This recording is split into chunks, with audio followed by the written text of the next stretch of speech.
Hello, everybody, and welcome back to the ButtonPress podcast, episode 25. Today, I'm here back with Tyrone from Mission Select, of course. How's it going? Yes. And today we're going to be talking about your video game hot takes and some of ours. We have 5 hot takes to discuss. But before we get into that, before we get into the meat of the episode, I have a few house cleaning topics to talk about and go over. The ButtonPress podcast is going to be changing a little bit. Right now, it is a weekly show that releases every Thursday. That's going to be changing. We're changing our schedule to a bi-weekly release schedule. So it's going to be every other Thursday starting today. So there won't be an episode next week. But don't worry, that doesn't mean you're going to be seeing less of me. It's just going to allow me to work on some more projects that I have been wanting to get done, stuff that I'm passionate about.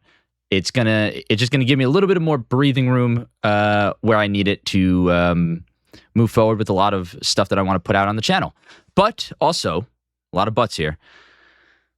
The podcast is going to be restructured a little bit. The episodes are going to be segmented. We're going to have different topics that we're talking about, a little bit of news discussion, a little bit of hot take discussion, and then an overall random topic that we choose that the conversation at the end of the podcast episode is going to be about. With that restructure, it's probably going to make the episodes a little bit longer. Right now, we kind of run around an hour for each episode.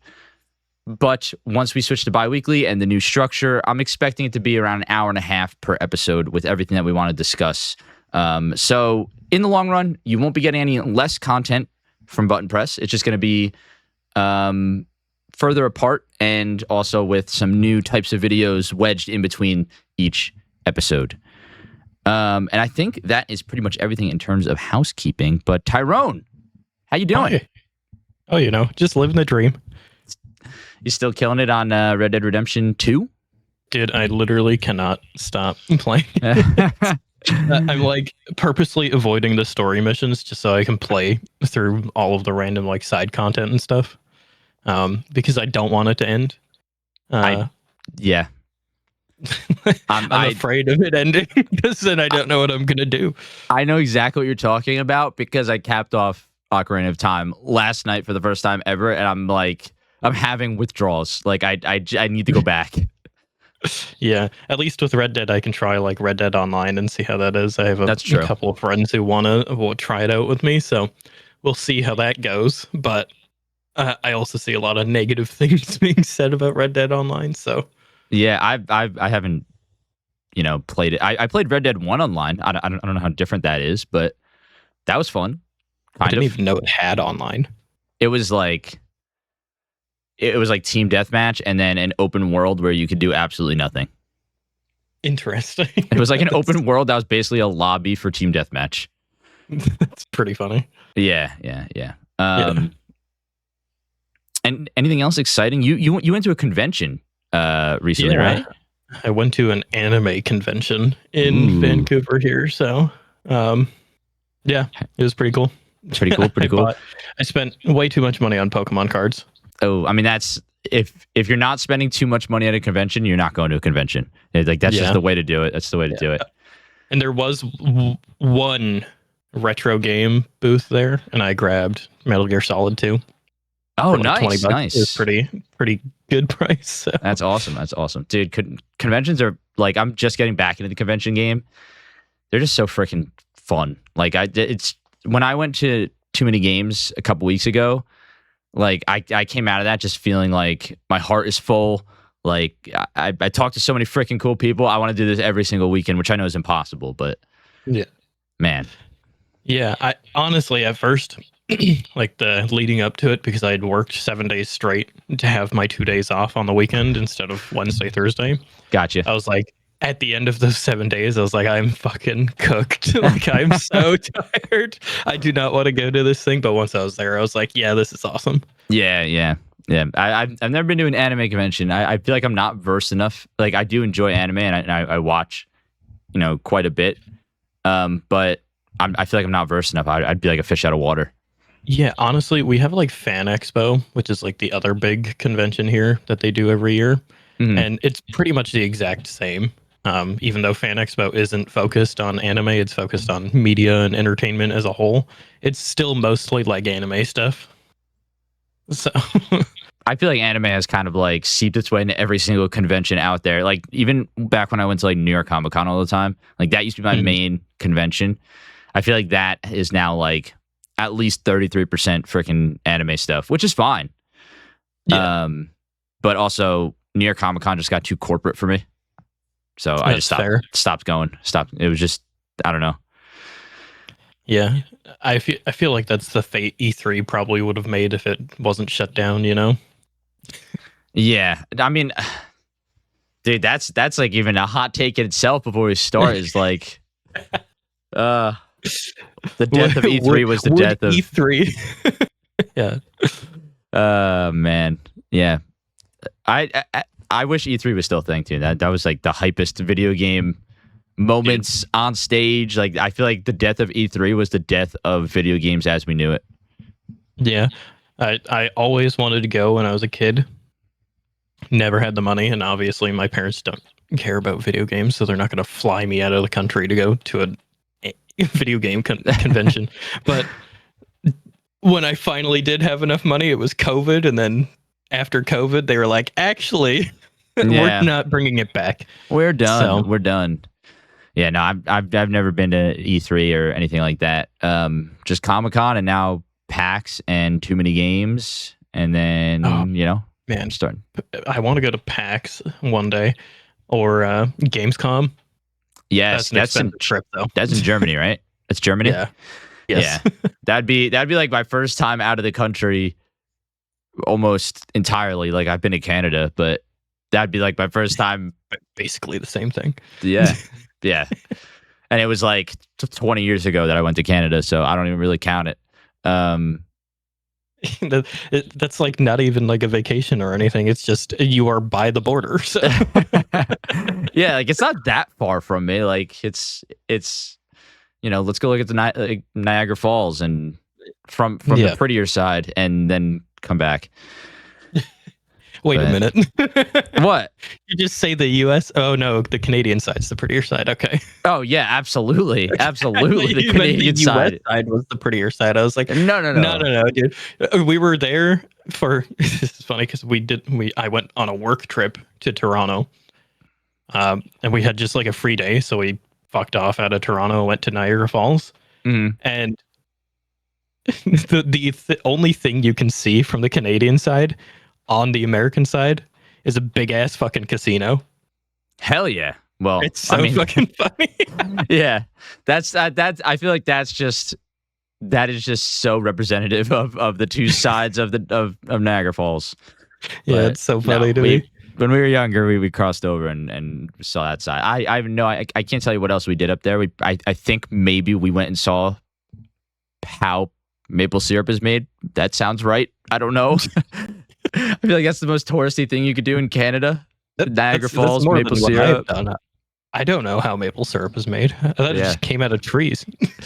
Yeah. Well, we went to some place where they were doing that. They were tapping trees. The only thing I didn't do was ride a moose, which I know you guys do that often. Yeah. Yeah. Actually, I don't own a car. I ride a moose to work. So. Off topic already. I know. That's the thing. Where like the podcast is just gonna start becoming conversations about random shit, and then sometimes we'll talk about video games. Yeah. Well, that's usually what happens. Yeah. Yeah. But there's only so much you can talk about. Right. And we're people. We're not just robots that talk about video games. Although sometimes I wish I was. Not entirely. Not more of a cyborg. Like half robot. Yeah. Yep. All right. Well, without further ado, I feel like we could jump into our hot takes of the episode. We selected 3 from the community, and then me and Tyrone both have one of our own that we're going to discuss about. And I tried to grab some of different variety here to stir up some different conversations. But Tyrone, are you? They sure are different. That's for sure. Well, you know, they're hot sometimes. Some of them are lukewarm. Not all the time. Yeah, some of them are lukewarm. But are you ready, Tyrone, to discuss? I am ready. video game hot takes from the community and us. Yeah, let's do it. Here we go. First hot take. These are also anonymously submitted. So, first hot take is, I think removing discs from the video game industry will be a positive. Digital media is the future. Like it or not, if more people bought discs and physical media, we wouldn't have this happening. The market has spoken. So right off the bat, let's just say whether we agree or disagree with this statement. Tyrone, what are you feeling? Disagree. I'm there with you. I completely disagree. I think I think that you go first. Yeah. I'll go first. We're gonna do the gymnastics of us trying to figure out who's talking. You could start off on the next one. Yeah. But the thing is, like, people say physical media like disc or digital downloads, but if you change the words to just ownership and renting, then the conversation becomes a completely different thing. And I feel like using discs and digital downloads are just masking what this change actually is for the video game world. And I know, like, games have been partially on disc for a while now.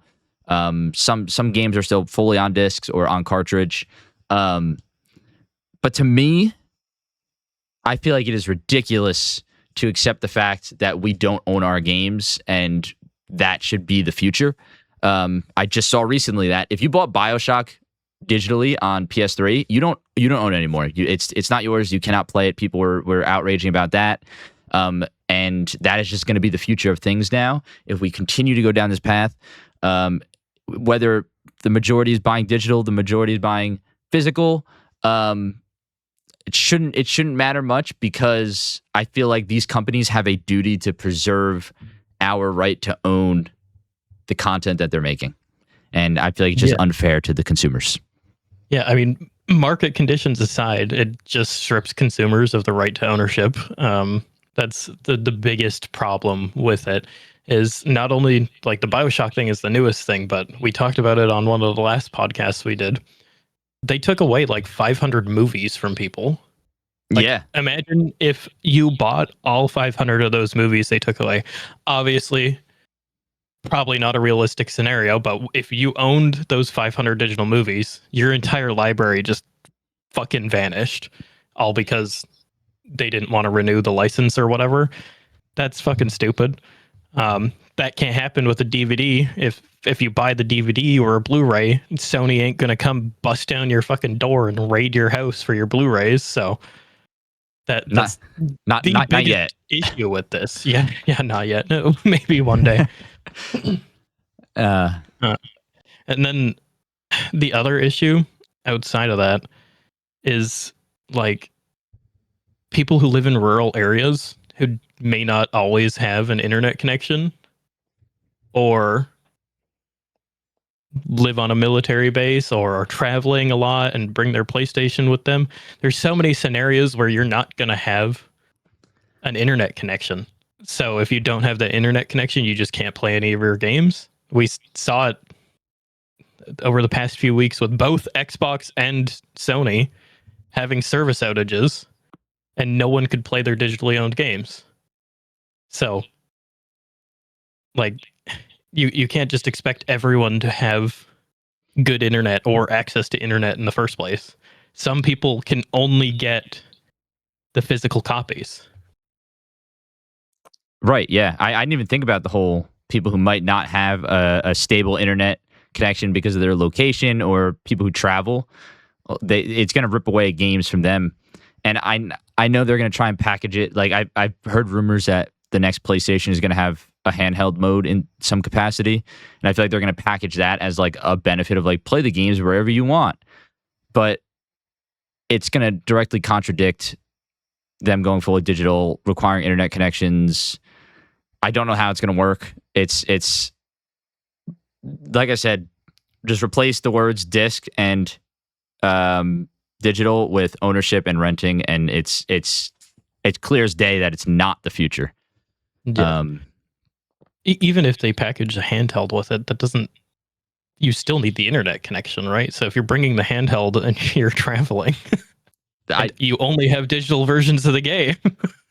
and you don't have internet, you don't get to play anything. Right, exactly. Right? Because it has to do that online check to make sure you have the license.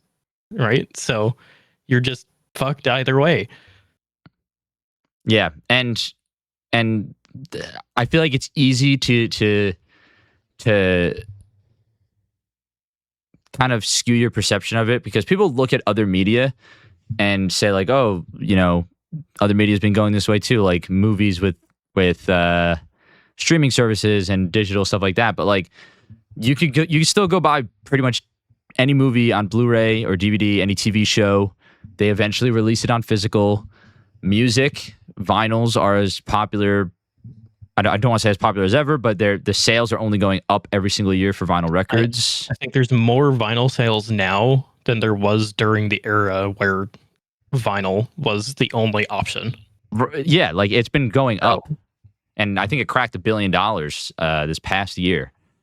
Which is insane. Right. But like the want is still there.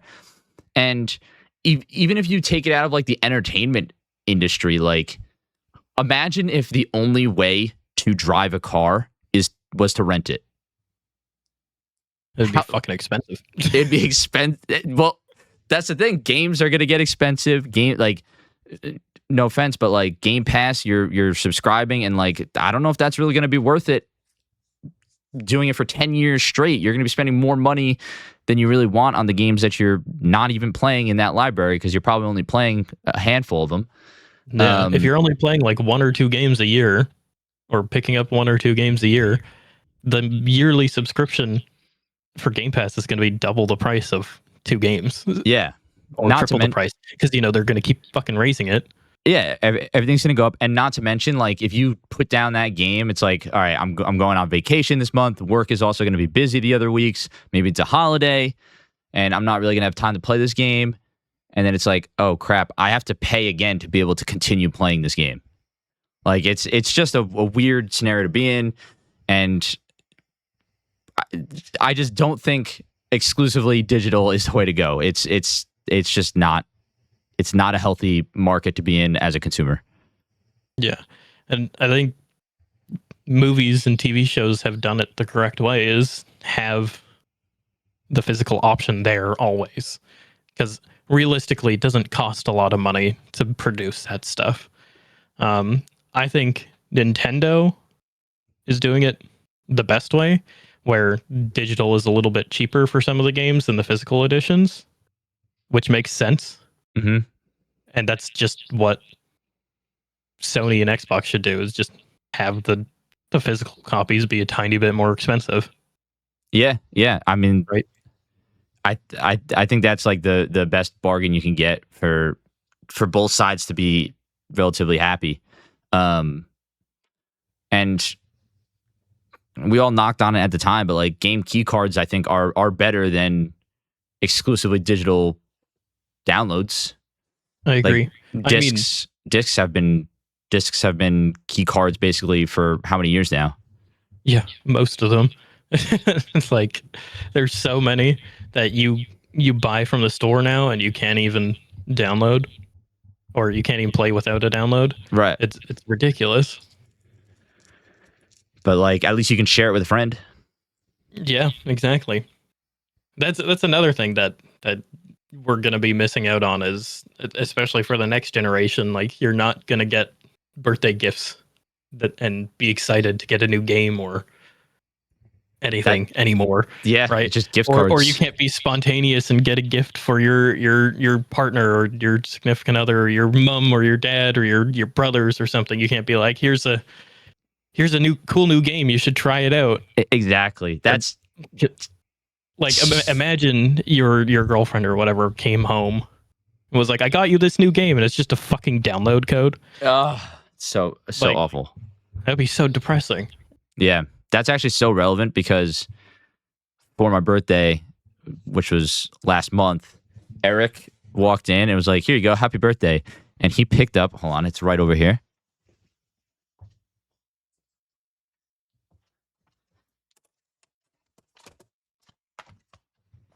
He picked up 2 random games.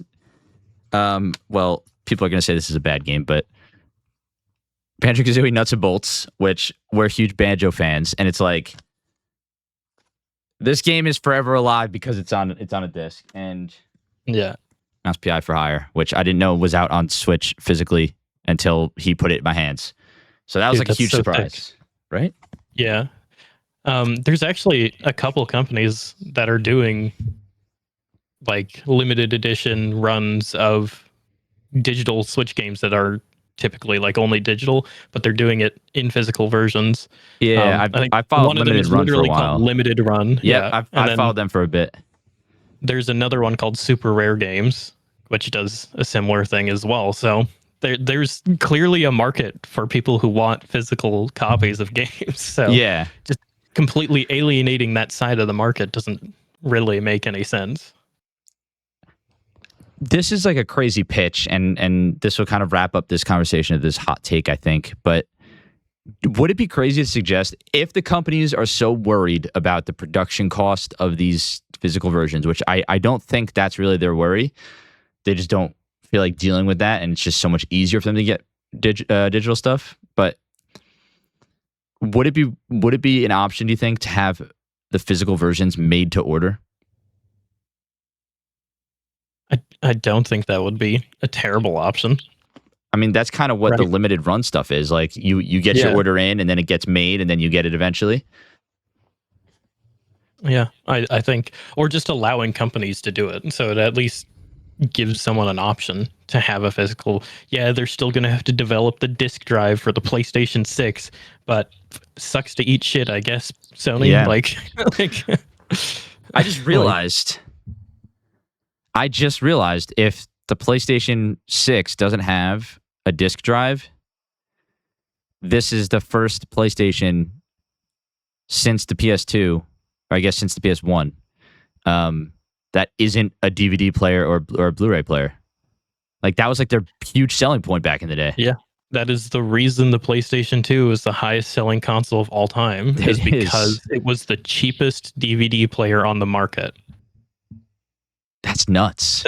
So most people weren't even buying it. Like if you look at the highest sold, because I think it sold like 180 million units or whatever, which is fucking crazy for a console that came out in 2001. And the highest sold games ever were like 17, 18 million for that console. So that means like 10% of the user base was buying those games. Yeah, I mean, it was so easy to convince mom and dad to buy it back in the day because it's like, hey, you can watch your movies on here too. And then I can also play, like, I don't know, Spyro or Metal Gear or whatever you want to play on there. Even growing up, even though I have like so many memories with the PlayStation 2 and a lot of my favorite games of all time were on the PlayStation 2, like the Xbox, we had an original Xbox. That was ours as the kids. The PS2 was in the living room. That was the DVD player that we could sometimes play games on. So, yeah. That's just the way it was, man. And it's crazy that like that's another that's more evidence that Sony / PlayStation is just like removing their identity with this whole change as well. Yeah, they should honestly just rebrand at this point. They should just call it a station. Right. Yeah. Just everything station. They're becoming what Xbox was trying to become however many years ago that was. Yeah, it's funny because I think with Xbox One, they were trying to emulate what Sony did with the PlayStation 2. They just did it terribly. It's just an endless cycle now. Yeah, and everyone's just copying each other and shooting themselves in the foot. I miss when they actually competed to be the better platform. Yeah, for real. And now I feel like I don't know if the roles are reversing because Xbox is like they haven't really fully revealed their next move in terms of it's only rumors and rumblings of what they're working on. But like it almost feels like they're like swapping their roles now, and PlayStation's trying to become the everything station, and Xbox is coming back to gaming. I don't know. I really don't know. Yeah, it's hard to tell because they also said that the Xbox is going to be a hybrid PC as well. So, right? So I don't know. They're both just trying to be the everything. It seems like they're less concerned about games and more concerned about user bases. Yeah. That's why the Switch 2 is going to, or the Switch 1 is going to become one of the highest selling consoles of all time by the end of its entire lifetime.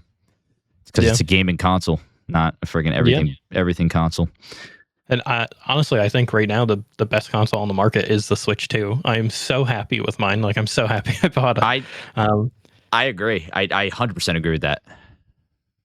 I bought it specifically from Costco because they have like an open-ended 1-year return policy on it, essentially, which is nuts to me. So I could just play for a year and return it. But I don't think I'm returning it.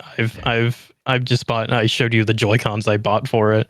I've been buying games because I want games to put on my shelf and actually have a collection of games that I enjoy on my shelf. Yeah, to tie it back to the physical media. Every first party game, I don't think you could consider Pokopia a first party game because that's not developed by Nintendo or anything like that.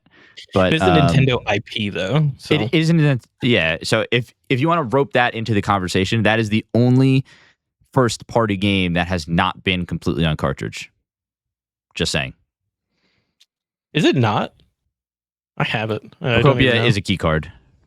Oh, I didn't notice. Unfortunately, yeah. Well, there you go. But every other Nintendo first-party game has been 100% on cartridge with room to spare, and still looks beautiful, plays beautiful, and is a great experience. And now they're freaking slapping Oblivion fully on a cartridge. Like, how is that even possible? Dude, Cyberpunk.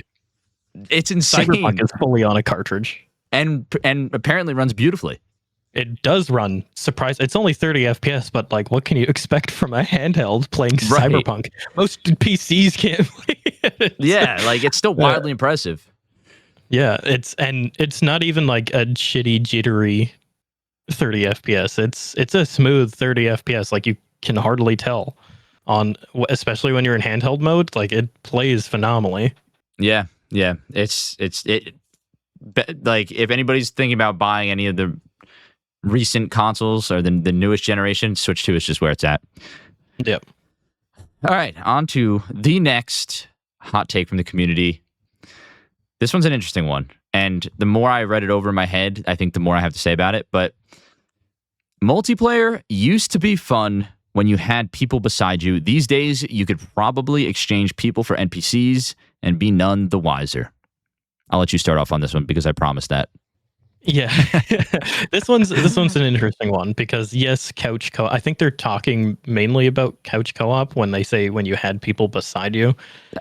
Couch co-op is great, especially when you're growing up as a kid and you can just have your neighbor come over and play games, or you play with your brother and sister or whatever. But I don't think online multiplayer has really gotten rid of that. There are some games that have done exactly what he's saying, where you could exchange people for NPCs and be none the wiser, like Fortnite, Warzone, like these battle royale games. A lot of them have literal bot lobbies where you're playing against bots. So there is an aspect to it that is a little bit true. And I'm sure a lot of the user base, especially the people who are in those bot lobbies because they're bad at the game, don't notice they're in bot lobbies. But I do just think it comes down to the type of multiplayer games that are being created. A lot of stuff's not really community focused, right? Everything's like competitive. Like we want this to be an esport, like Marvel Rivals or Deadlock or Counter-Strike or Call of Duty. Everything is like a competitive game now. Mm-hmm. So we are kind of losing it in a sense, but I don't think it's made multiplayer less fun because you still have the co-op games like Deep Rock Galactic or that's the only one I can think of right now for some reason. But I think Discord is a huge example. Even your Discord specifically is a huge example of how you can build a community around games and still interact with other people and have fun playing games with them. Right? Yeah, I think it's way easier to find communities, build communities, and like with streaming, like people stream games and build communities around specific games. Like I feel like it's easier to feel more attached to the other people playing the game than ever before. Yeah, like is Mario Kart going to be any less fun if you're playing it on a couch or in a Discord call? I feel like the experience is relatively the same. It might be more fun over Discord because at least you get your entire TV as your screen. Yeah, and you don't get punched by the person next to you. That's right. Yeah, exactly. You can't be physically assaulted. That is right. That I feel like that's more Mario Party. Mario Party is where the punches get thrown. Yeah, for sure. I watched a video of a guy getting like 9 stars in one turn on Mario Party Online. It was the funniest 3 minutes I've ever seen. That's insane. Yeah, if I would just leave. In fact, if that happened at my house, I would probably kick that person out of my house. All right, it's just time for you to go home now. Yeah, you have to leave. Everyone else can stay. You specifically get out of here. I feel like my Mario Party experience is just I work my ass off to get all my stars, and then the last 4 turns, they just all go to somebody else. They all get stolen, and then the bonus stars go to everybody but me. And I was in first place every single round except for the last 3, and now I feel like the whole thing was scripted, and I was meant to lose. I think the bonus stars is so stupid because one of them will be like, "Who has the most stars?" It's like, "Yep." What is this? Is this capitalism? Yeah, exactly. Yeah, the rich get richer. Give them the stars. Give them the stars. They already have so many. It's oh man. But my thing with the multiplayer being more fun, I think. I mean, like you said, that's what I was going to bring up. Games are already putting bots in your lobbies. I feel like there was some sort of shift in multiplayer games where multiplayer became the main focus for a lot of games. Games are now made as multiplayer games. You cannot play them any other way. Marvel Rivals, Overwatch, Counter-Strike, all these games are log on, PvP, 5v5, 6v6, and that's the game. I feel like back in the day, the moments that people look fondly on, the Halo days, the Call of Duty days, the Gears of War days, everybody there had that shared experience of playing the campaign first. Everybody was like, Master Chief is our guy. He's the man. All right, now let me hop online and shoot at other Spartans. I feel like it's more of a shared experience when the multiplayer was a secondary mode to a more overarching campaign. Yeah, I think the biggest issue with stuff like that is, like you said, the focus on it being multiplayer first. Back in the day, it was you wanted to play co-op campaign on Halo. You wanted split screen, right? You wanted to play through the campaign with your brother or your friend. Now it's literally, I don't think 80% of the player base even looks at the campaign on those games anymore. They just, especially even Halo Infinite, they specifically made the multiplayer free, and you had to pay to play the campaign. If most people are going to skip the campaign and play the multiplayer anyways, then no one's going to pay for it and actually experience the campaign, even though I heard it was bad. Right, yeah. But according to Zach, it wasn't that bad. Oh, really? Okay. The Halo guy. He's the Halo guy. Yeah. So. I trust him, but I cannot speak to that statement. Yeah.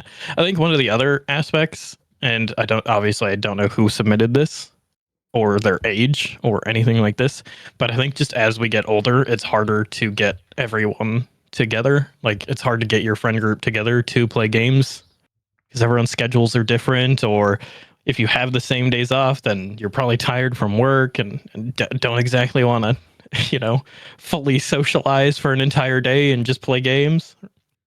Yeah. It's just harder to get people together. It's not the games changing, it's us. Yeah. Because I'm sure there's still tons of kids having the time of their life on these multiplayer games.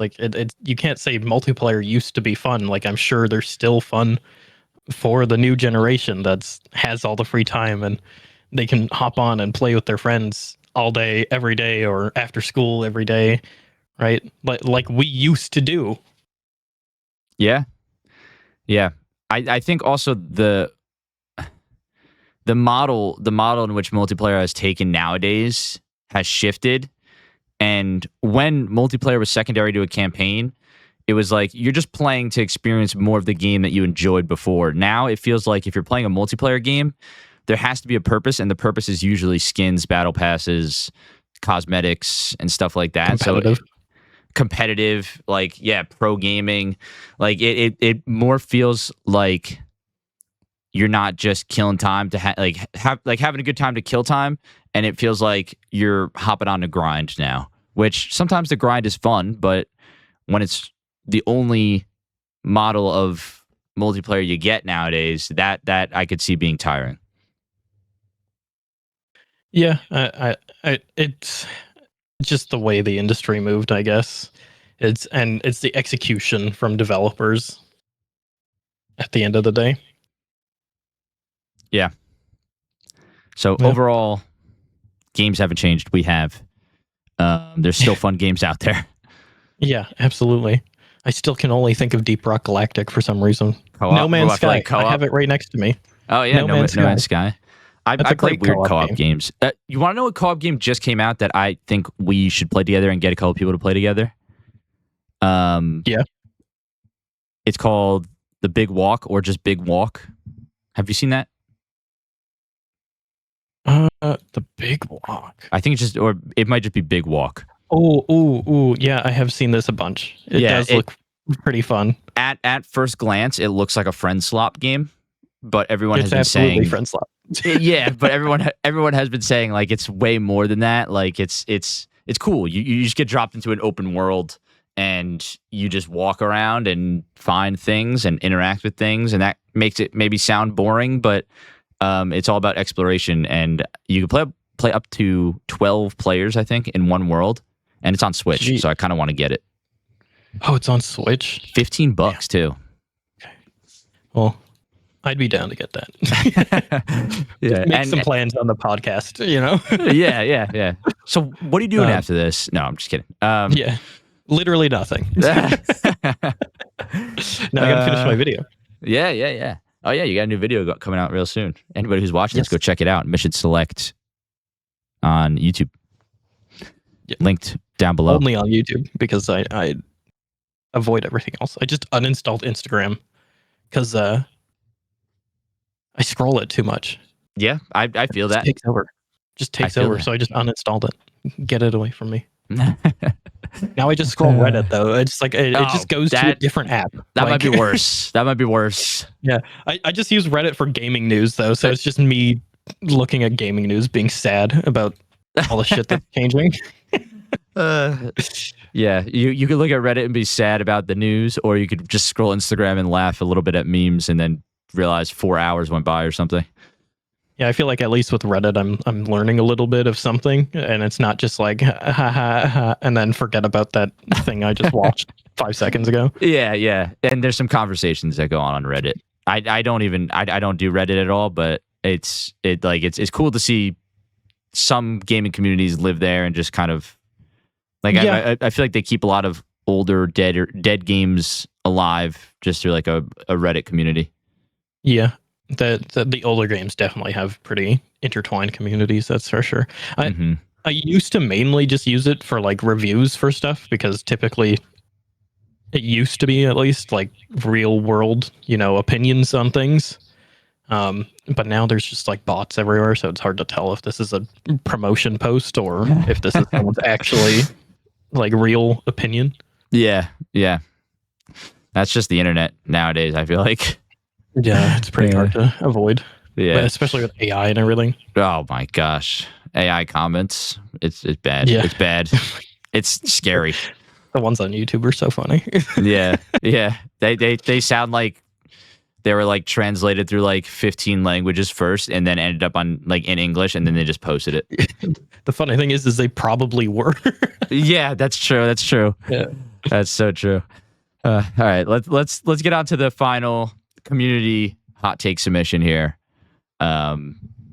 which is a non-voiced player created custom character can be just as engaging and relatable as a company created and professionally voice acted protagonist if the story and characters around the main character are fulfilling and worthwhile. I I guess I'll start off on this one. I'll take the reins in the beginning here. Yeah, you go. So I'm gonna say I agree with a very strong but at the end of this. I agree, but that is only because those created custom characters is you're not relating to them, you are them. You're relating to yourself because it's so much easier to see yourself in a custom created character, unless you're like a hardcore role player, which really freaking cool in like Skyrim and stuff. I've seen people fully take on the persona of their characters. But if you're creating your own person, whether you like it or not, you're subconsciously making yourself in one way, shape, or form and representing yourself. So that's why I think it's so much, or why it's possible to relate to a custom character as much as a well-written, professionally voice-acted character, because you're just relating to yourself. If you had your character that you are playing now,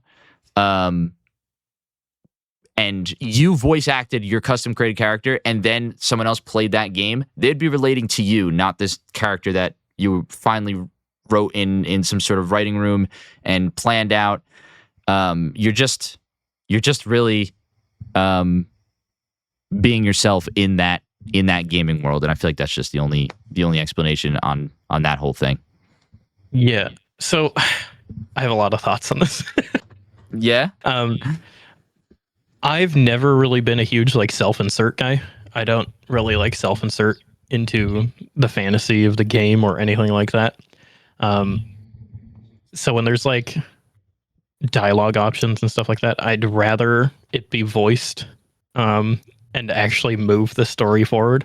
Because my big thing when it's not voiced is I feel less like a participant in the story and more like a conduit the story flows through. Even though I am heavily involved in everything that's happening, I still feel detached from the story in a way. I think Cyberpunk's a big one like this, where you get to customize the character, but it is still V's story. You just get to choose how V looks. And I feel like a lot of the moments hit a little bit harder because it's fully voice acted and there's an actual like through line through everything with you can feel the character actually feeling the emotions that they're feeling. Like when V is super pissed off, or when spoilers, when Jackie dies, and you get that iconic line of "See you in the major league, Jackie." Like you get the emotions there, and obviously there's like Red Dead and The Last of Us and God of War, and all those games. They have such amazing stories, and even though the surrounding cast is amazing, just imagine playing through The Last of Us and Joel just didn't fucking say anything ever, or Arthur from Red Dead, or Kratos and God of War. Like it would just be weird. Yeah. Now, obviously, the games aren't designed to have an unvoiced protagonist, so there is that. But one game I do play a lot, unfortunately, is Genshin Impact. And that game it's so weird because the protagonist is technically voiced. He has like one or two lines a year. A year? Like, yeah, like because it's constantly there's like new updates and stuff. Like he speaks so rarely, but they give you dialogue options and they mean nothing. I like the dialogue options are pointless. You get the same thing regardless of what you choose. And I feel like it would just be better if the protagonist was fully voiced, but that game specifically caters to the people who are trying to self-insert, right? So I guess it does just come down to how the game was designed, but I find all of my favorite stories in games are from games that are fully voiced. Yeah, and like I feel like there's so many games, kind of what you were explaining, like the choices meaning nothing. Like there's so many games out there who are like a character will come up to you and, I don't know, ask a question. Hey, do you want to come with me? And the answers basically, devolve down to yes or sure. It's like those are just the same thing. Yeah, sure. Yeah, exactly. Yeah, like it's just Yeah. it just how do you want to say yes? Like that don't even put that in the game. but I think for me, it and you kind of explained this with Cyberpunk is when the self-insert is kind of blended with an existing character. The game that I think does it the best that I've played is The Witcher 3. You can make Geralt your Geralt, but he's still Geralt. He still has his quirks, but you can add more quirks to him. Are you a nice dude to the common folk, or are you just there for the money? Like that kind of stuff. You can self-insert yourself and become Geralt instead of being yourself in the Witcher world. If that kind of makes sense. Yeah. I feel like if I wanted to be myself, I would just go outside. I would not want to be outside in the world of The Witcher or Cyberpunk. No, Cyberpunk for sure. Yeah, I wouldn't even want to. No, I wouldn't even want to be inside in those worlds. Going outside is just a death sentence. Yeah, I think you said, Hallie, like you are Geralt, but you're also your own version of Geralt, and I think Red Dead 2 does that pretty well as well, especially with like the honor system that they have. Just because you can either be a terrible, shitty human being or the nicest guy on the planet. Right, so you do get the options, and you have the choices to help people or not help them. Or that guy's getting eaten by a gator, but I'm on the way to a main mission, so I'm just going to ignore him. Like you have the option to, and you do affect the world in a way. But at the end of the day, it's not you. You're playing Arthur. Right. There's still a little bit of detached storytelling. That's a character that lives and breathes on his own, but you're taking the wheel sometimes, affecting the character, but not completely driving him.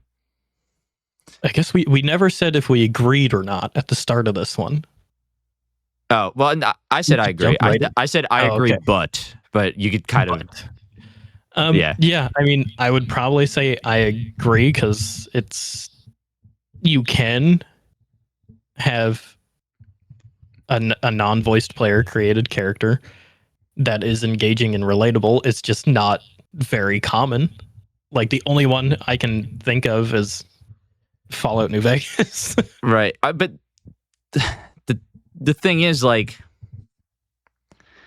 another thing on top of not, or you could relate to these custom created characters, but you don't see anybody going out there having conversations with other people who played Skyrim and being like, dude, like, I love the part when the player character did this. Like, you don't talk about these characters the same way you talk about Arthur Morgan, Geralt, and anybody else from any of these story-based games, Joel.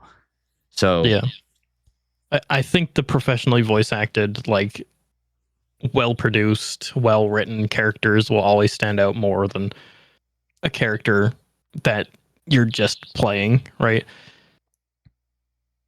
Because at the end of the day, if it's not voice acted, if it's not written, like there's just like dialogue options and stuff that you get to choose from, it's just you, essentially. Yeah, and you can relate to yourself 100%. Yeah, that's why you relate with them, yeah. Well... So yes and no. yes and no. I agree, but that's because it's just you. You're just relating to yourself. Yeah. Well, that is the last community submission, and now it is time to get to our 2 hot takes that we picked out. I'll let you go first, and I'll give you the floor to kind of say your hot take, and then give a little rant afterwards on why you think it's a hot take. What was my hot take again? Let me pull it up. There's so much happening. Yeah, so it kind of relates to the first one we did, which is funny. I think GTA 6 not having a disc is fine, but only GTA 6. The main thing is it's going to be too big to fit on a fucking Blu-ray anyways. Like, we all know that this is probably going to be a 200 or 300 gigabyte game. It's not going to fit on a disc. It would need 2 or 3 or 4 because it's, game companies don't know how to actually compress files anymore. They just fucking everywhere. So I think It is okay. And the fact that you still get a box, at least, like you get a case with the case art on it, so you can put it on the shelf, is fine. It does still suffer from all of the other things we talked about in the first one, though, which is the main issue I have with it. But also, I'd rather not have to constantly switch discs. And even if there was multiple discs, it would probably still be an install anyways. So we're back at the same fucking place. Yeah. Okay. I'm so in the middle on this. I'm so in the middle on this because, okay, taking GTA 6 as a digital only game in a bubble, I think is fine. In a bubble, it is fine. It's probably easier to play it if you just download it. Like you said, it's probably going to be, I would say anywhere from 200 or 150 to 200 gigs of a game. It's not going to fit on a disc, and it's going to be basically just a game key anyway. It's fine. My only fear is the influence that it's going to have if it succeeds in this way. It's really ironic that GTA has the privilege of not producing discs and still selling well, and then indie developers have to work to get their games onto discs. And then there's that in between where all those other games, like if they went fully digital, they wouldn't sell as well. But if, they went fully physical, they also wouldn't sell as well. So they kind of have to float in the middle. It's so weird. And because GTA 6 is going to be held at such high regard, it's almost like it's the millionaire of games. Like it has so many privileges that it could just expose and use. And I'm just afraid that so many other games are going to see that as a benefit and try and chase after that and start doing fully digital runs for their games. Yeah, I mean, GTA has always been a big industry influence. I don't think... I mean, the industry's already headed towards a full digital future anyways. And I know a lot of people are blaming GTA 6 for that, as if Sony hadn't made the decision probably years ago, since that's when the production of the PlayStation 6 would have started. It's not like they talked to Rockstar and like 5 years ago and were like, are you guys going to be making discs for GTA 6? No? Okay, then our next console is going to be digital only. Like, right. That's probably not the conversation that happened. They probably just went 80% of all sales for games are digital, so let's fucking scrap the disc drive, which is a stupid decision, like we talked about earlier.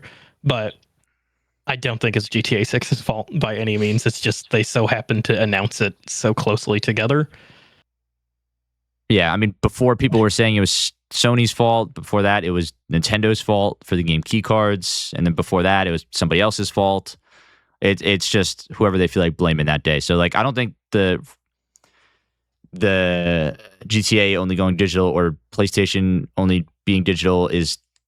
You can't blame either of them for each other's decisions. They probably both did it in separate boardrooms and figured that it'd benefit them the most. I'm just really afraid that of the impact it's going to have. It might expedite the fully digital future that is imminent.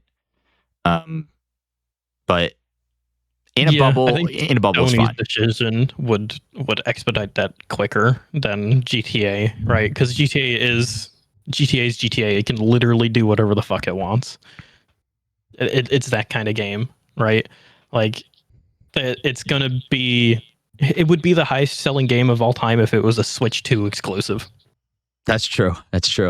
And like, people would go buy Switch 2s to play the game. So. Yeah. And Sony's decision is much that's more of like cutting it at the root, like cutting physical games at the root, because like it's straight up just carving out the option to like people can't do physical anymore on PlayStation. But yeah, it's, man, on its own, I think I'm fine with GTA 6 being only digital. Yeah. I like the fact that you can still get a case. Right, that's the big thing, is you still get the box. It's going to be a digital download, and whether I had a disc or the code that comes in the box, it's going to be the same experience because you're probably downloading the game anyways. because again, they're going to put 1 megabyte of data on the disc anyways. It's just going to be the license. Yeah. Have they showed what the inside of the case looks like? I don't think there's anything special in it. I hope they do a map. Because if the physical one doesn't come with anything, that'll be pretty upsetting. But I hope there's a map or something in there, because that's always a big thing with GTA. Is there a spot to pop a disc in? There might be. I don't know. I don't think we've seen any of the official discs. I wouldn't expect them to make a new type of case. It is GTA though, so they might. So yeah, I mean, I think there are. What Switch game is it that has? It's not even a key card. It's a code inside. I can't remember which Switch game it is. But I'm pretty sure like it has like a specific case where there's no little indent for the cartridge. It's literally just the 2 clips that hold the piece of paper in there. I can't. I definitely haven't gotten any like that. But no, I think it's specifically one game that has done it. But I can't remember what it is. I'm gonna try and find it real quick here. Yeah, I think at the end of the day, if any other game had come out and said we're doing digital only, they'd probably flop. But like with GTA 6, it's GTA. Yeah, and I understand the worries on like the effect it'll have on the industry. I just don't think that's the big factor here. I think Sony is the big issue, because they're doing it. There's not going to be a disc drive. So whether GTA 6 did a disc or no disc, it wasn't going to matter anyways. Yeah. It's because even if Rockstar didn't make that decision, Sony making that decision is making that decision for Rockstar. Yeah. I'm curious how the next generation will handle stuff like that. Then, if there is no discs at all, and you bought the physical of GTA 6 and you use the download code, are you going to be able to play? Are they going to do a second release for PS6 specifically? I guess they'd probably do like, oh, here's a 60 FPS update and you have to buy it or whatever. Oh God, it's like the Switch 2 editions. Yeah. Yeah. I looked it up. Just what I was saying before. It's Split Fiction. Maybe Elden Ring. Elden Ring's not out yet, but Split Fiction is literally just a piece of paper in the case, no game key card for the Switch. Huh. Which is weird. Why even do it at all? Yeah. Yeah. You may as well just sell it as a hanger or whatever, like those little cardboard hangers. Yeah, actually. That's what I think they're going to do, is they're going to scrap, like, because with GTA 6, you at least get the case and everything. I think with the PlayStation 6 games, it's literally just going to look like a gift card. I hate that so much. So much. Yeah. It's going to be so ugly. Yeah. How do I display that on a shelf? It's going to be on pegs. Tape them to my wall. Oh, you mean in your room? Yeah. Just freaking make a collage of gift cards on your wall. Yeah, it's gonna look so bad. It is, and I hope they walk it back. Like everything they post on Twitter is getting like community noted still, and it's been like months. So hopefully there's some pushback, enough pushback. They need to. There's not going to be any push. They're not going to walk it back until people actually stop buying stuff. Which it seems like a lot of people are not buying stuff from them now, or not playing their stuff. There was some sort of dark week where people were choosing to not play. Yeah. The issues with that, I fully support it. Doing the blackout, I barely turn my PlayStation on anymore, anyways. But the issue is you're doing it in August when they don't really have anything releasing. If you want to actually send a message, you would have to boycott them when like fucking Wolverine comes out or when GTA 6 comes out. Yeah. But the issue is as gamers, we don't fucking want to wait to play the thing Like, there's a reason Cyberpunk was pushed out early, and it was partially because of corporate greed, but it was also because every time they delayed the game, people got fucking pissed off. And it's like, if they delayed it again, you guys would have just been angry, but now you're angry because the game launched is bad. Like, there's no way anyone wins when there's delays. Yeah. And yeah, the people, if everyone's super excited about Wolverine, everyone's super excited about GTA 6. So there's not going to be a boycott at an actual meaningful time. Yeah. I mean, I've been doing probably 3 months of a blackout on my PlayStation. I haven't turned it on since Bond. So I don't know. I just don't find a need to play it. And I just have games elsewhere that I want to play. Yeah. Just collecting dust. I wonder if the industry looks at that 80% of game sales are digital. I wonder how much they're looking at PC, because that is like the only way you can get games for PC now. So if they're like incorporating PC, because it is a large chunk of the industry now, a lot of people have moved over to PC. Like, if you were to look at just the consoles, what would the actual percentage be of physical to digital? That's a good question. That's a really good question. I hope they're not taking PC into consideration, because that's just going to skew the results for consoles. And that's like looking at a city that has no electric car infrastructure and being like, well, we shouldn't sell electric cars here because everyone drives gas cars. Yeah. Well, yeah, because you can only drive gas cars. Exactly. And I feel like whether you like it or not, I think PC gamers and console gamers are two different audiences that they're trying to reach. It's obviously PC gamers have that there's so many PC gamers nowadays, but like so many casual players just get the new console, get the new game, and maybe they only play Madden, GTA, and Call of Duty, but it's a completely different market for them to focus on, which is why physical targets those people, because they're the ones out in the stores, and then they see a game and they bring it home and put it in their console. Yeah, exactly. Like you gotta, and also like all the grandparents and stuff that are gonna be buying shit for their kids or their grandkids, or right? They're just gonna go into a store, and if they don't see any games, then little Jimmy's not getting a Christmas gift. Yeah, it's gonna be Amazon gift card or Visa gift cards now for every holiday. Yeah, we got you store credit. Like, oh, cool, fun. So awful. Yippee! Yeah, that was so another awful. big point I had actually that we didn't bring up for the. Well, I guess that we said gifts and stuff, but. Yeah. Christmases are not going to be fun for the next generation of gamers. Right. Unless everyone goes back to getting retro stuff. But then it's going to get really expensive to buy one game and then whatever. But tell me about it. I want the Punisher PS2 game, and it's like 180 Canadian dollars. I didn't even know that was a thing. Yeah, it's apparently really good. But based on the movie? Or just random Punisher game? Yeah, I think it's based on the movie. Okay. That came out in the early 2000s. That's neat. Eric would really like that. I might have to find that for him. Yeah, it's an expensive gift. He's a big Punisher. Yeah, well, Yeah, the Punisher is my favorite favorite superhero. Yeah. I was gonna say superhero. Yeah. He's no super really or like hero. his story.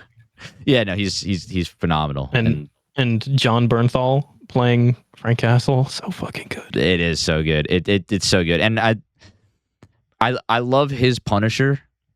Here comes the absolute derail before the end of the episode. I love his Punisher so much, but I'm also such a sucker for like the black tight suit with the white boots and like the bandolier, like I love that Punisher, or like the trench coat. Like I love that Punisher too. Like it's so any version of the Punisher is a good one. He's just a great character, and like the way John Bernthal plays him in the show is just it feels so like realistic. Like this is an actual person that could have been real. But yeah, we still have your take, hot take. Yes, I've been waiting. I was jumping between two of them. I'll save one for a future episode, but I think this is going to be an interesting one. And I'll give my little rant after saying it. You're going to be like, Red Dead 2 is the worst game of all time, and I'm going to kill myself. Red Dead Redemption sucks. That's my take. End of the episode. No. My take is that for the most part, modern video games are too long. I think we have fallen into the trap of that every game needs to have everything, and companies have been putting mechanics into games that don't need those mechanics. And it is not completely, I'm going to say it is 50-50 the fault of us gamers. We have shouted for too long that I want to get my money's worth in playtime. I want this game to be worth my money.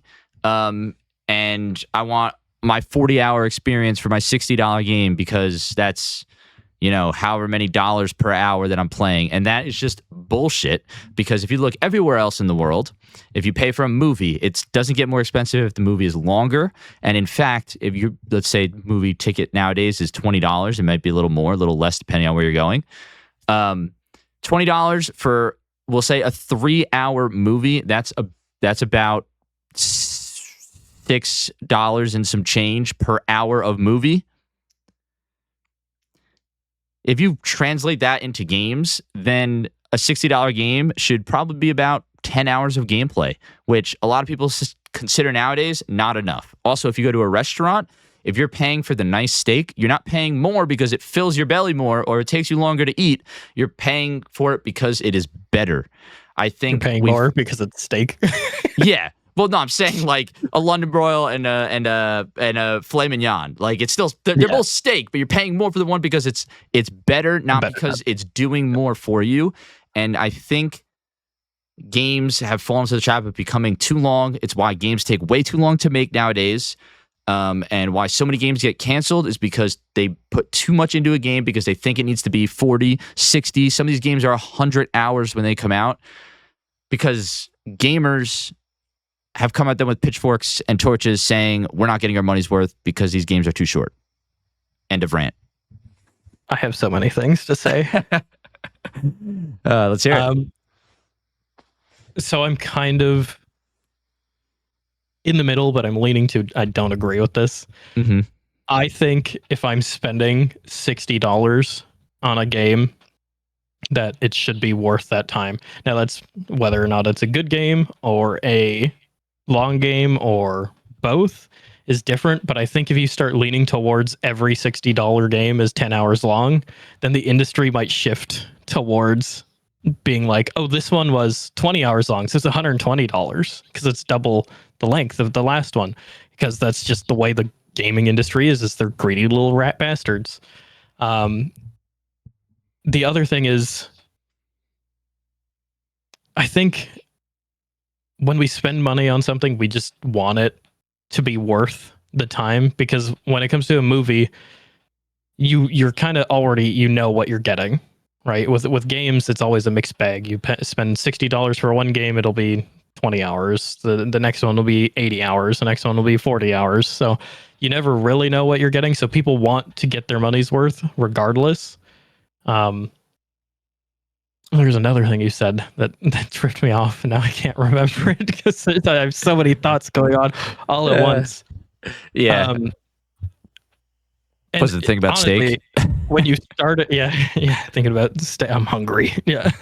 No, when you said like games put mechanics in the game just to have the mechanics there, it did make me think of Red Dead 2.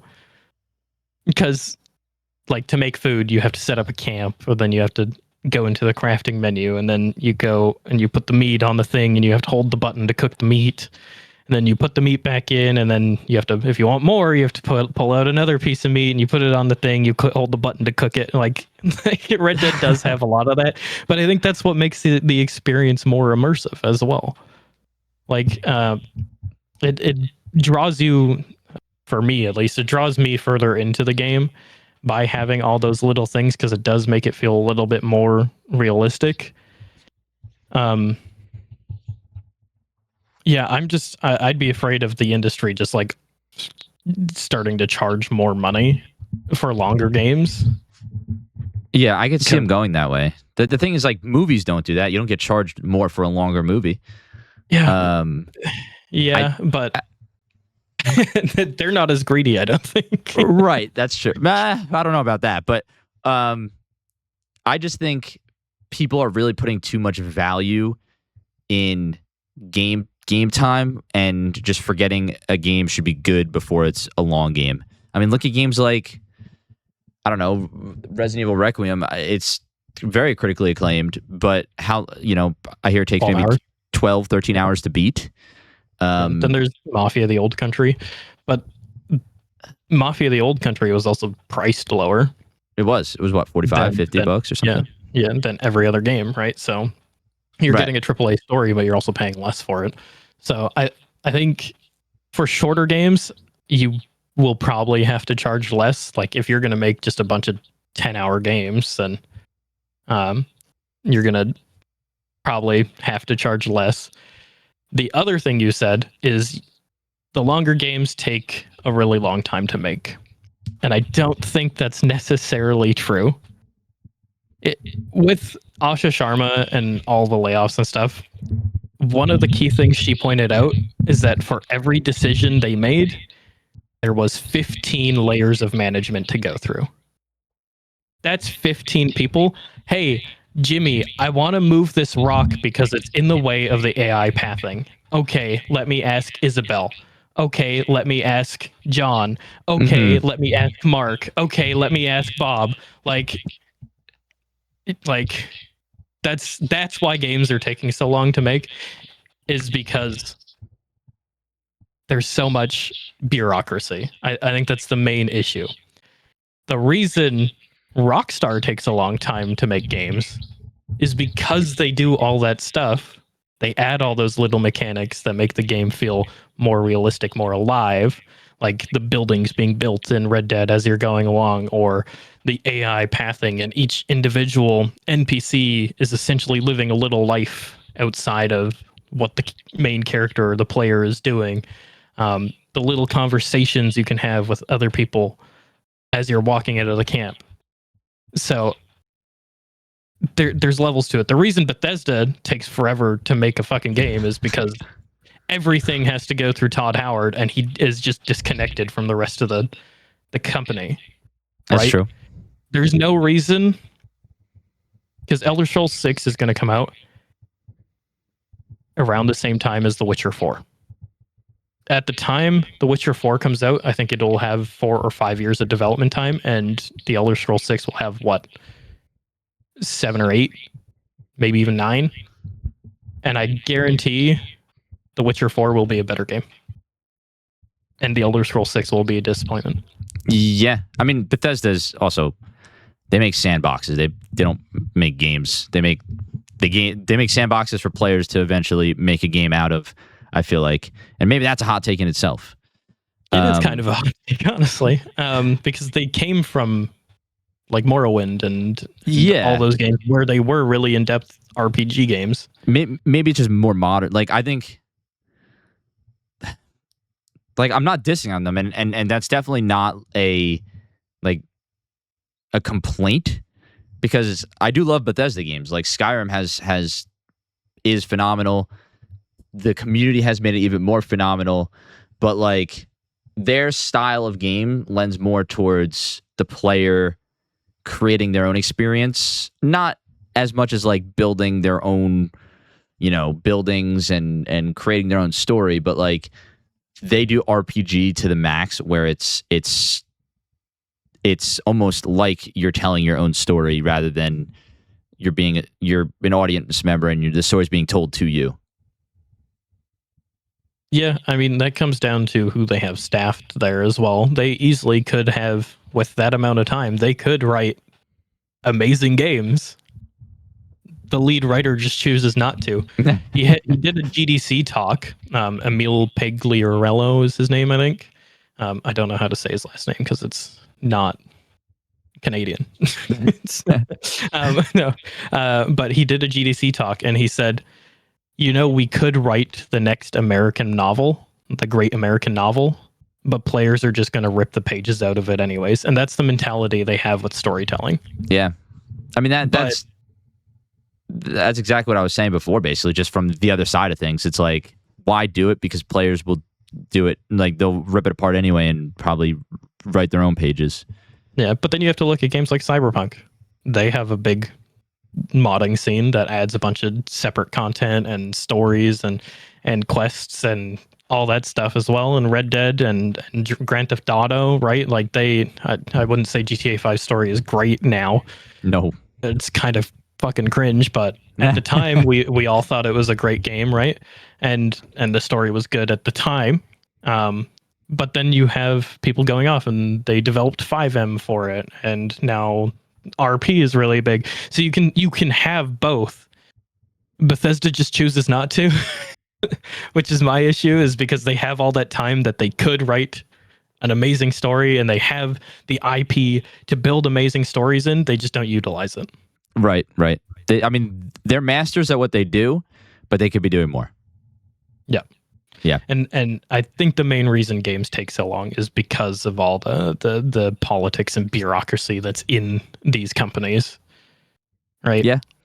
Probably that too. I mean, I also with like the mechanics that games don't need being added, it just I feel like it's sometimes it just lends itself to being a time waster, and the only reason like certain things like mini games or certain like fetch side quests are added into games, especially if they're not giving any like major reward, if you're just getting a new outfit to wear or something like that, like and the actual experience of doing the thing is not valuable, just the reward is, that I feel like that's just padding to satisfy the players who need the game to be 40 hours long for it to be for them to be satisfied with their purchase. Yeah, I mean Bethesda does that a lot as well, right?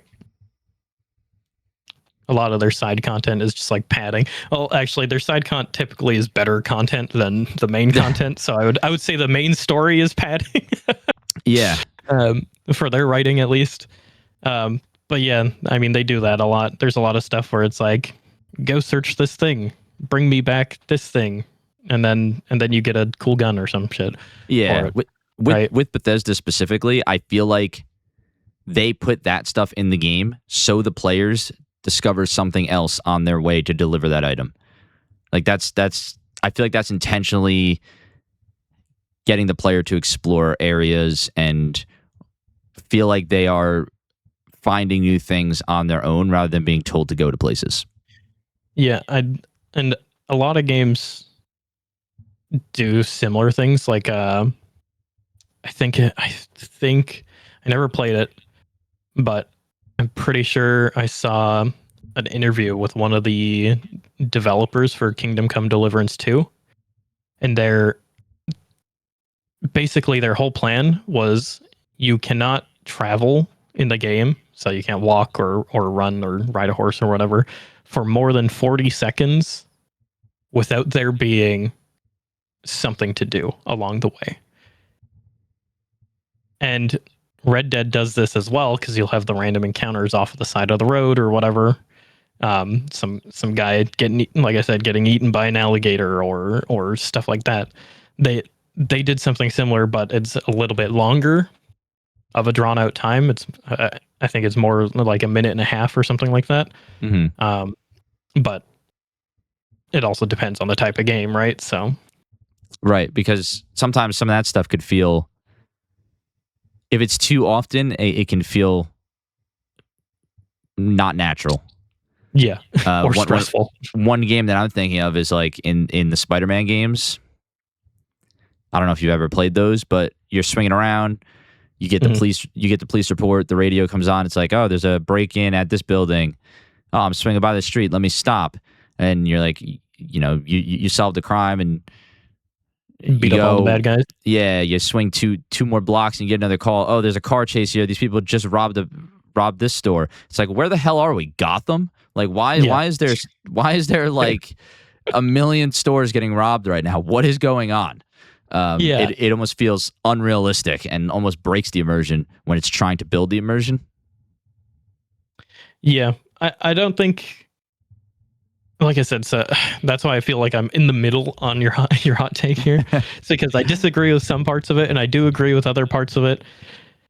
But I think at the end, we should be getting our money's worth, whether it's an amazing story or something that can kill a lot of my time, or both.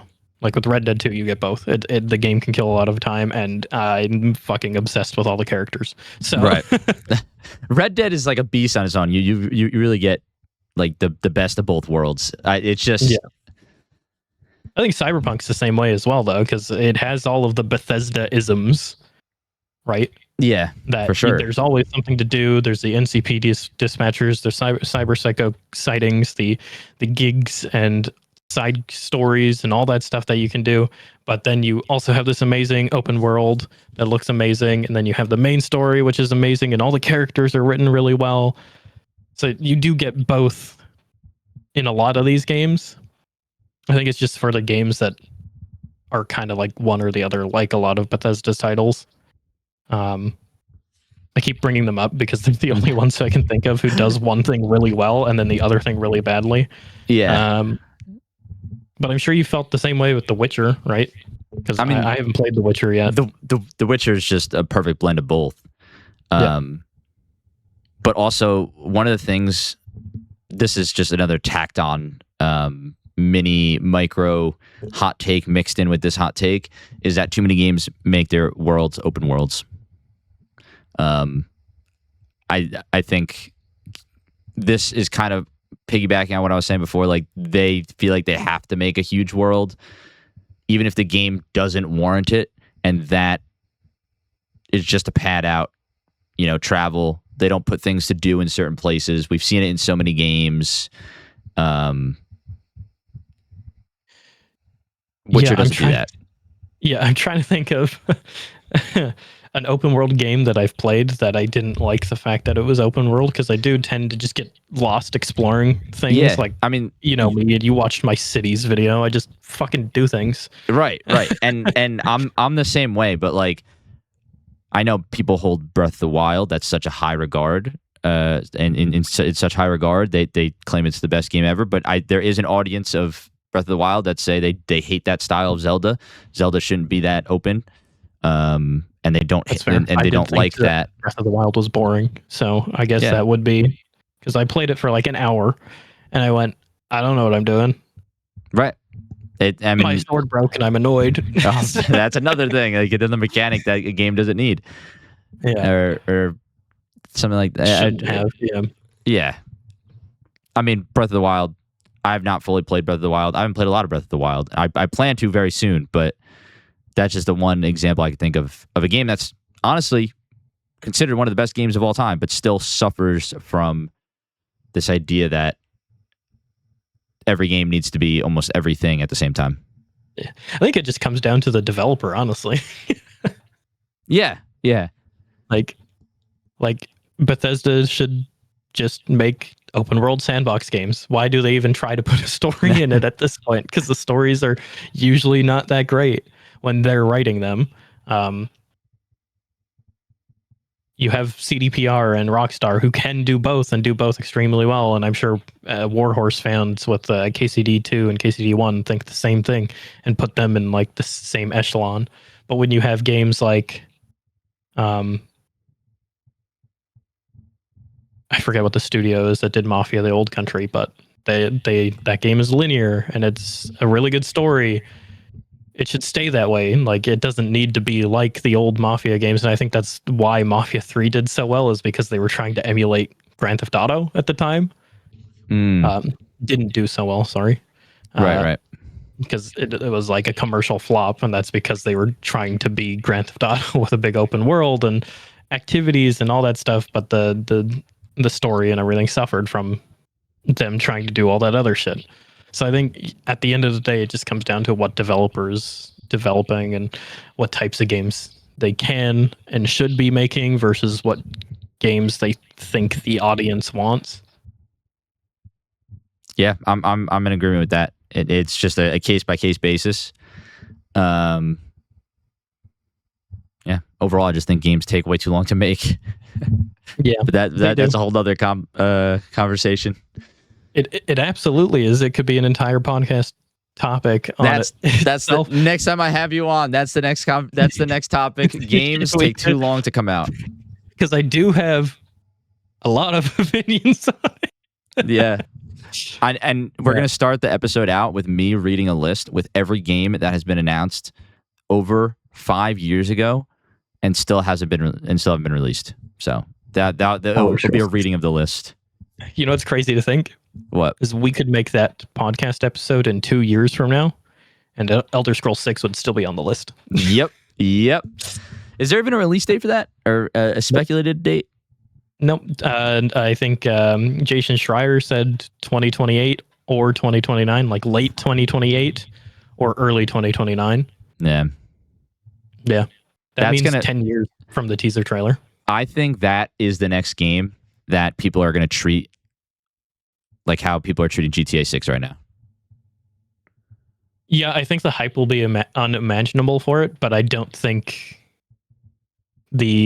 once the game releases, I don't think the community sentiment, because I'm pretty sure GTA 6 is going to be just universally loved. Mm-hmm. I don't think Elder Scrolls 6 is going to land. It's hard to tell until we see more. Honestly, I'm probably if The Witcher 4 drops around the same time, I'm going to be playing The Witcher 4 in that time. That's the big issue is because the next Kingdom Come game is going to be releasing around the same time. So much fantasy and medieval. Yeah, and The Witcher 4 is going to be releasing around the same time. And we know CDPR, right? There's no way The Witcher 4 is going to be ass. It's going to be phenomenal. And so you're going to have these two other gigantic fantasy titles who are praised for their story and their world building and their characters and just everything in the open worlds. And it's going to release alongside Elder Scrolls 6. It's just going to kind of look like a jumbled mess probably because they're still using the creation engine because for some reason they don't want to use a different engine even though it's built on Gamebryo and Gamebryo is 30 years old and just get a new fucking engine, please. They'll figure it out or they won't. Yeah. But we'll see. I would probably see by the year 2030 Bethesda is going to be completely different. Probably. What's the newest series that Bethesda has come out with? Starfield. Oh yeah. Yeah, we all know how that one went. What do you mean? You didn't like your realistic fruit in the game when you opened the inventory? I didn't get past the prologue. I just remember when that game came out, everybody was freaking out about how realistic the food looked in the inventory menu. That was like the biggest thing on the internet for a while. They just took pictures and put PNGs in. It wouldn't shock me. No, but yeah. That's pretty much everything, I think. Bethesda continue to make Bethesda games while everybody continue to make the games that you're good at making. Not every game. I do agree. Not every game needs to be an open world. Yeah, and I think some games suffer from that. Yeah, I think the Phantom Pain was one of the games that Metal Gear Solid 5, one of the games that suffered from it. As much as I love that game, the story probably would have been better if it wasn't an open world game. Right, and think about it like this. If it wasn't an open world game, do you think it would have shaved off a lot of playtime? Probably. Probably. I don't know how much exploring there is in that game. I've not played Phantom Pain, but I just remember spending a lot of time running around and kidnapping the good soldiers to add them to my army. Jeez. Yeah, that's like one of the main mechanics of the game. Like actually kidnapping, or do you just walk up and recruit them? No. You knock them out, and then you strap a little balloon to them, and it sucks them up into the sky. What? Yeah. Gosh. It's fun. You should play it. Yeah, I definitely have to. I want to play the Metal Gear games soon. Yeah. I've been collecting all of them for PlayStation 2.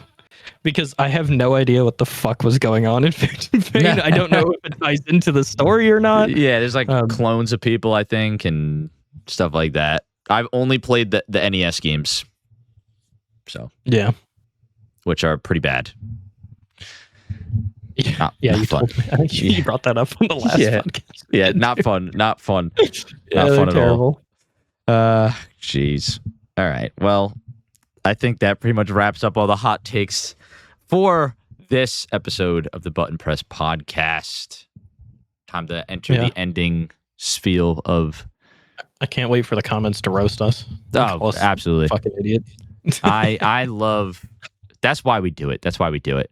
But audience members watching on either YouTube or Spotify. Yes, it's available on Spotify and Apple Podcasts. If you do listen to this show weekly, well, bi-weekly now.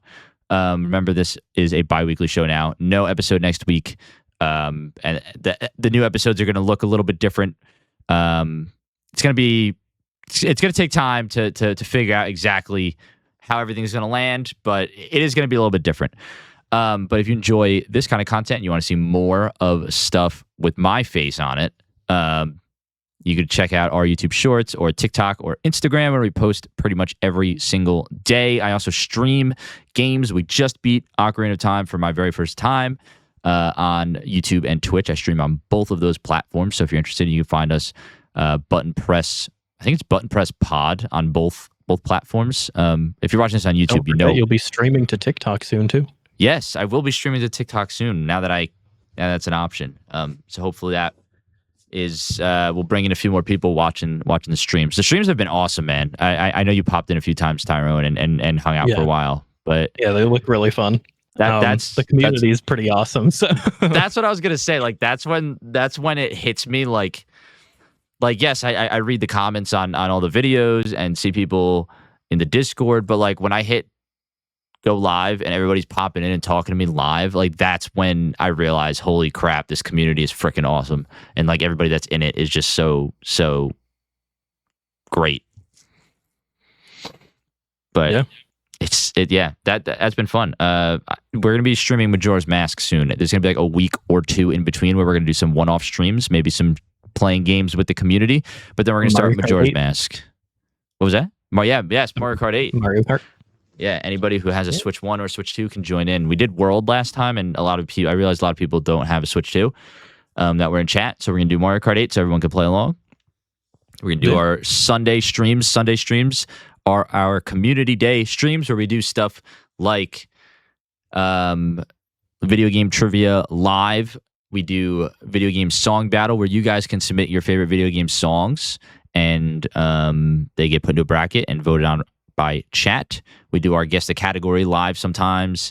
We do playing games with chat live sometimes on Sundays.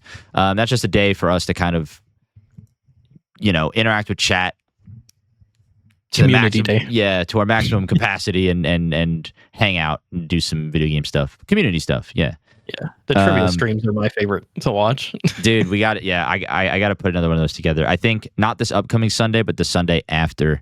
I'm going to be doing another one of those. And thank you to you, Tyrone, for submitting some of those questions. That was awesome.